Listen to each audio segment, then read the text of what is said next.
భారతీయ జనతా పార్టీకి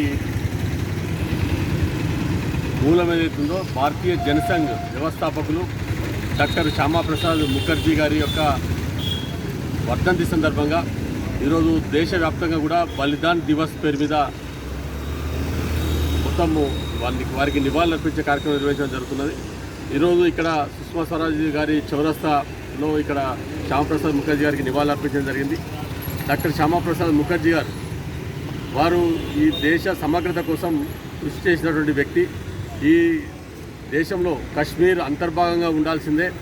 అక్కడ ఉన్నటువంటి 2 రాజ్యాంగాలు, 2 జెండాలు, 2 ప్రధానులు, తర్వాత ఈ పర్మిట్ వ్యవస్థ కాశ్మీర్ పోవాలంటే పర్మిట్ వ్యవస్థ దీన్ని రద్దు చేయాలని చెప్పి మొదటి నుంచి కొట్లాడినటువంటి వ్యక్తి, ఉద్యమించినటువంటి వ్యక్తి శ్యామాప్రసాద్ ముఖర్జీ గారు.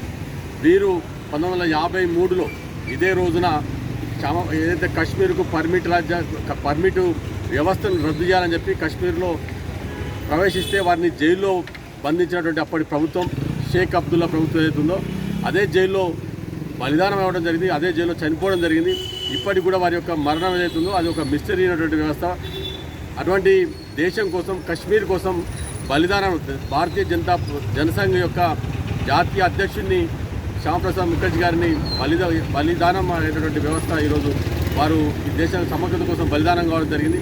వారికి ఘనంగా నివాళులు అర్పిస్తున్నాం.